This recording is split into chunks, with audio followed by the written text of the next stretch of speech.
नमस्कार दोस्तों, success for all student channel पर आप सभी का बहुत बहुत स्वागत है। उम्मीद करता हूं कि आप सभी की पेट परीक्षा की तैयारी बहुत अच्छे से चल रही होगी। और आज का वीडियो उसी संदर्भ में बहुत ही महत्वपूर्ण होने वाला है। इसमें भारतीय इतिहास से संबंधित कुछ महत्वपूर्ण पेट की परीक्षा से संबंधित कुछ महत्वपूर्ण प्रश्नों को रखा गया है, जो कि पेट की परीक्षा के लिए बहुत ही महत्वपूर्ण होने वाले हैं। तो इसलिए वीडियो को अंत तक देखिए। तो चलिए बिना देर किए हुए वीडियो शुरू करते हैं। पहला प्रश्न है, प्रसिद्ध यूनानी राजदूत मेगास्थनीज किसके दरबार में रहता था? तो इसका सही आंसर होगा चंद्रगुप्त मौर्य। ऑप्शन ए सही होगा। अगला प्रश्न है हमारा, कौटिल्य की विश्व प्रसिद्ध रचना है? तो इसका सही आंसर होगा अर्थशास्त्र। ऑप्शन बी सही होगा।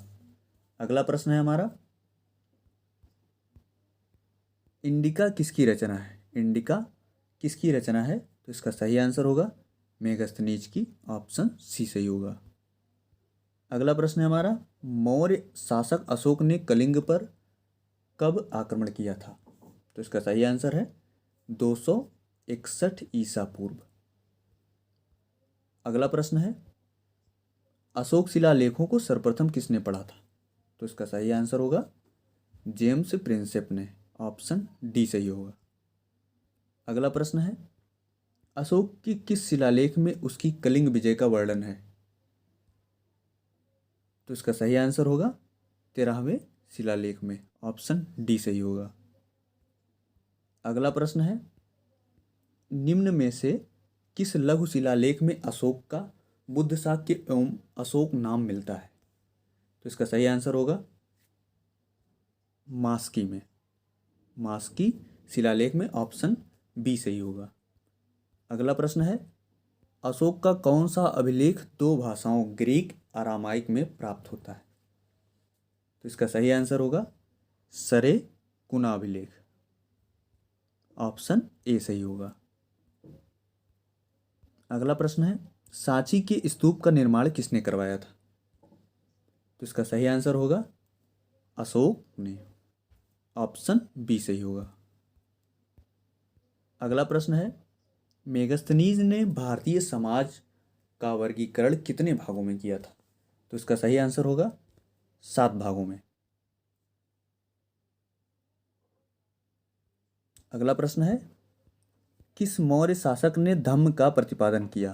किस मौर्य शासक ने धम्म का प्रतिपादन किया? तो इसका सही आंसर होगा अशोक ने। ऑप्शन बी सही होगा। अगला प्रश्न है, मौर्य काल में बिष्ट किसे कहा जाता है? मौर्य काल में बिष्टि किसे कहा जाता है?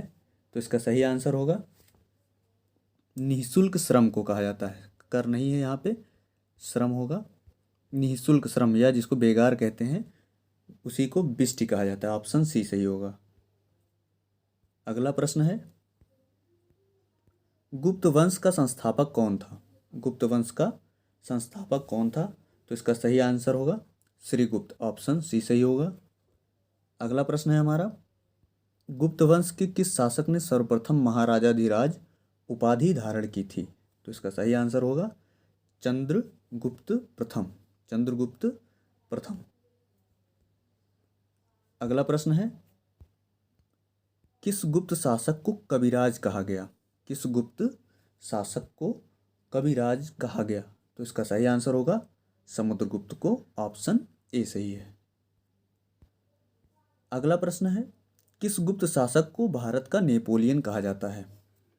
तो इसका सही आंसर होगा समुद्रगुप्त को भारत का नेपोलियन कहा जाता है। ऑप्शन ए सही होगा। अगला प्रश्न है, श्रीलंका के राजा मेघवर्मन ने किस गुप्त शासक से भगवान बुद्ध का मंदिर बनवाने की अनुमति मांगी थी? तो इसका सही आंसर होगा समुद्रगुप्त से। आंसर ऑप्शन ए सही होगा। चीनी यात्री फाहियान किसके शासनकाल में भारत आया था? तो इसका सही आंसर होगा चंद्रगुप्त द्वितीय के शासनकाल में। ऑप्शन सी सही होगा। अगला प्रश्न है, चंद्रगुप्त विक्रमादित्य ने किस उपलक्ष्य में चांदी के सिक्के जारी किए थे? तो इसका सही आंसर होगा शकों को पराजित करने के। किस उपलक्ष्य में?